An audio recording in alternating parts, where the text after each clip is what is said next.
Not too long ago, uh, I had it out with a feminist who had come into a male safe space from a feminist blog, just to scoff at the idea of male disposability. She went there and basically said that the entire concept was a myth, that men's lived experiences were completely wrong, and that they were just a bunch of whiners who were complaining over nothing. Uh, yeah. Anyhow, that got me thinking about the concept of male disposability and how that interacts with the feminist movement. Male disposability has been around since the dawn of time. And it's based on one very, very straightforward dynamic. When it comes to the well-being of others, they come first, men come last. This is just the way it has always been. Seats in lifeboats, being rescued from burning buildings, who gets to eat.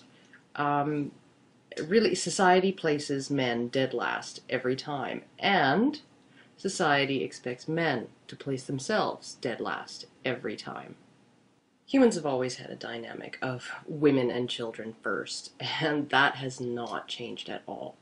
The 93% workplace death gap has to be evidence of this, if only because there's nobody with any kind of importance or power who's interested in changing it at all.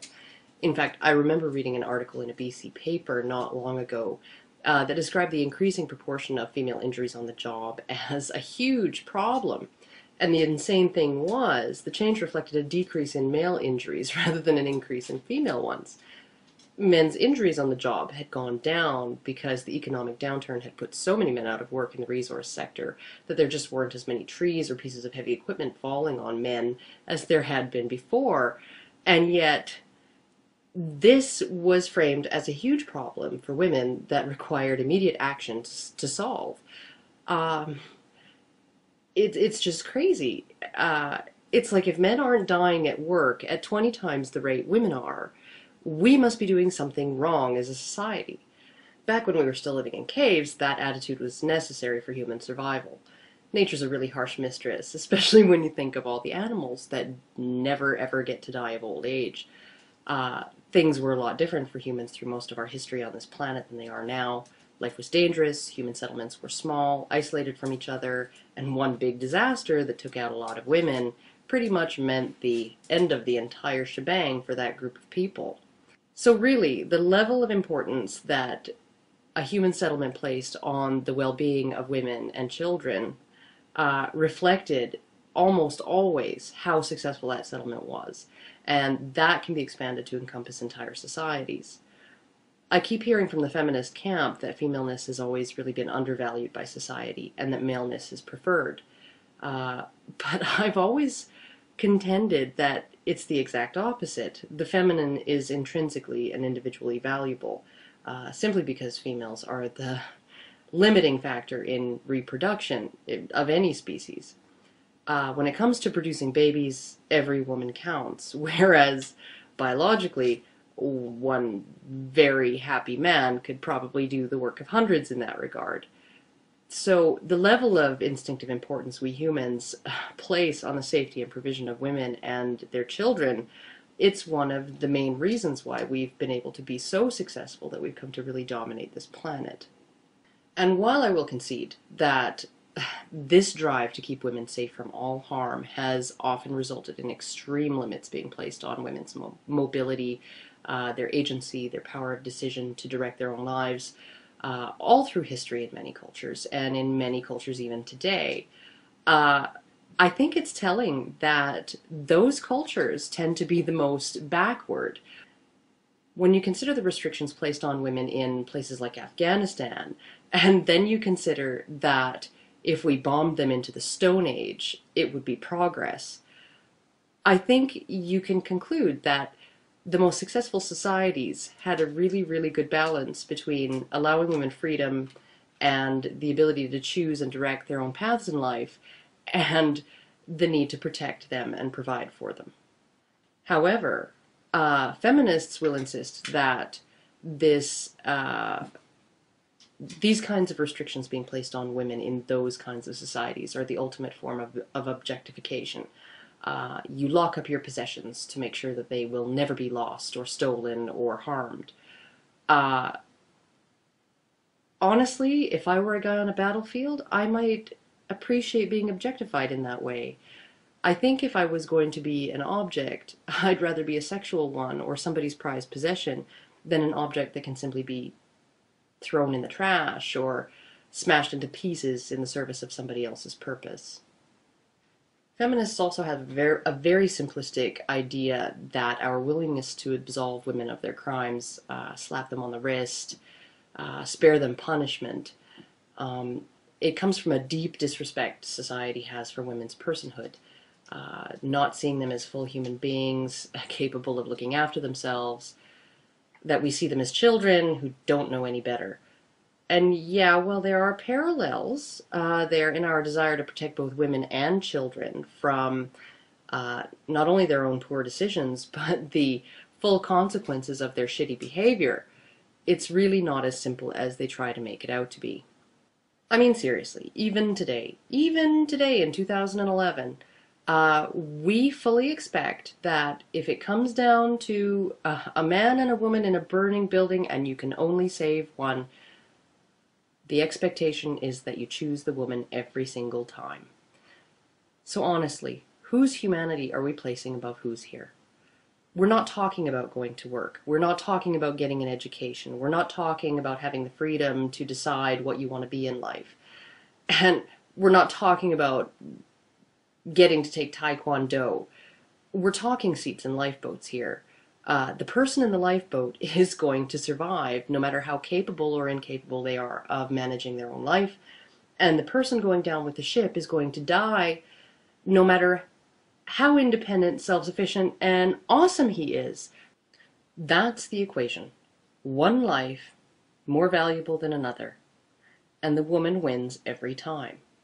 So honestly, is there any argument anywhere that women's humanity has always been held in higher regard by society than men's? To be important to society, a woman merely has to be. A man has to do in order for his life to have any meaning to anyone other than himself. I think it was Man-Woman Myth who said our society reduces men from human beings to human doings. And I really think that's an apt analogy. We measure a man's worthiness to wear the title of man, and therefore the title of human, through how useful he is, either to society or to women. And one of the most useful things a man can do, even now in the eyes of society, is to put women and children before himself. And while I think there's plenty of argument that this attitude is at least partly innate, the way most survival traits are, even collective ones, if it starts in the chromosomes, we really do everything that we can as a society to reinforce this dynamic. Studies have shown that even though baby boys tend to cry and fuss more than baby girls, parents are quicker to attend to or console a baby girl than they are a baby boy. Even just the level of acceptance of infant male circumcision in our culture, when female genital mutilation was banned pretty much the first afternoon we all heard it existed, it really says a lot about the differing expectations we have for males and females. I mean, speaking as a mother, the last thing I would have ever wanted was to hear my child cry, especially when they're at an age when they're completely helpless, completely at the mercy of outside forces, and utterly dependent on the adults in their lives for every last thing. And yet, even knowing how painful that cut is, we expect baby boys, only days old, for fuck's sake, to just suck that up. And just think about what even these very first interactions and experiences, these differences in how we nurture our babies, depending on what gender they are, what this teaches them. What do we teach baby girls when we attend to their crying so quickly? We teach them to ask for help because their needs are important. We teach them to let us know when they're afraid or in pain because it's important for us to know when they're sick or in danger or hurt, so we can do something about it. We teach them that when they're sad or lonely, to summon comfort, and comfort will be there. We teach them that they're important. Their needs and well-being, both emotional and physical, are important just because. And what are we teaching baby boys when we leave them to cry? We teach them there's not much point in seeking help because it will be grudgingly given, if at all. We teach them that they should become self-contained in their ability to deal with emotions like fear, helplessness, loneliness, sadness, pain, distress. We teach them stoicism. We teach them to suck it up. We teach them that their fear and their pain are things that are best ignored. We teach them that their emotional and physical well-being are just not as important as other things. I mean, given all of that, is it any wonder it's like pulling teeth to get a man to go to the doctor when he's sick? What we're teaching that baby boy is all the things a man needs to know and feel and believe about himself if he's going to stand in front of a cabin with a rifle while his wife and kids hide inside. We're preparing him for the day he has to fix a bayonet to a rifle and charge a hill under enemy fire. And we're preparing him to make a decision to resign himself to an icy fate while women and children escape in the lifeboats. We are really teaching him to internalize his own disposability. And baby girls, by attending to her crying so quickly, by letting her know she's inherently important to us, we're preparing her for the day she has to think of her own safety first, even if it means the man she loves is left standing alone with a rifle in front of a cabin. We're preparing her to take that seat in the lifeboat. We're training her to not allow guilt or empathy or acknowledgement of a man's humanity or any sense that he might just maybe deserve it more to convince her to give her seat to him. Because for millennia, the human species absolutely depended on her feeling 100% entitled to that seat. And that brings me to feminism. You know, the patriarchy smashers, those righteous avengers of equality, dogged dismantlers of every single gender role. What exactly is feminism doing to dismantle this traditional role of the disposable male? Feminism's greatest victories have only reinforced in everyone that society still owes women provision, protection, help, and support just because they're women. In its collective dismissal and abandonment of male victims of domestic violence, it only reinforces in men that it's pointless for them to ask for help because men's needs are of no relevance, and their fear and pain don't mean anything to anyone.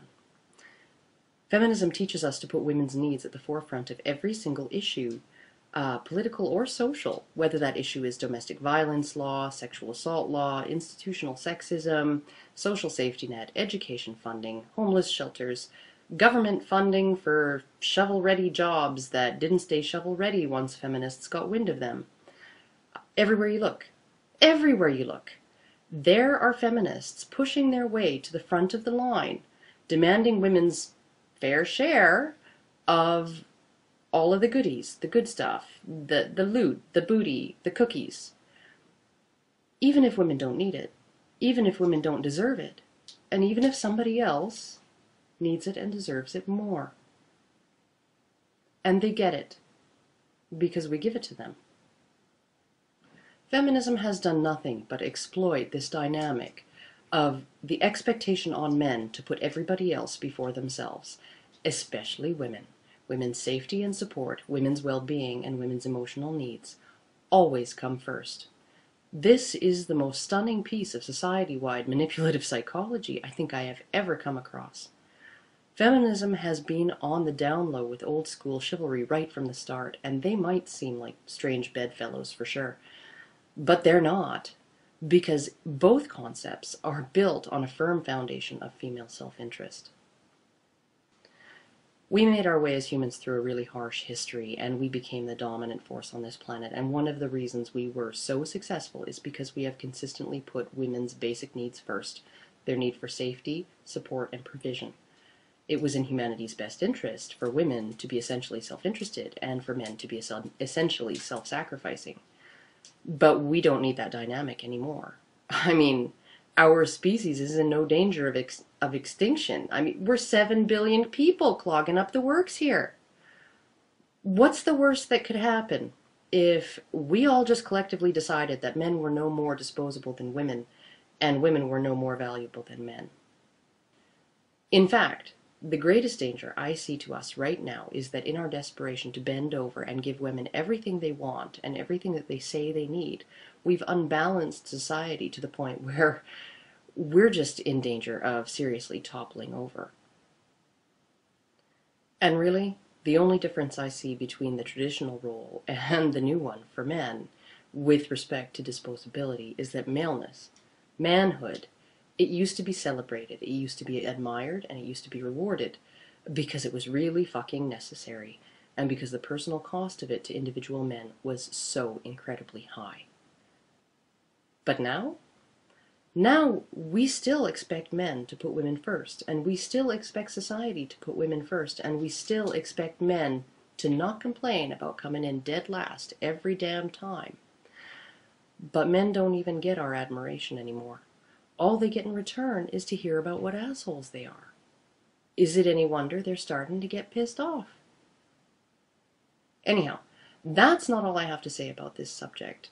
But it is all I have to say about it today, since my kid is about to walk in the door home from school.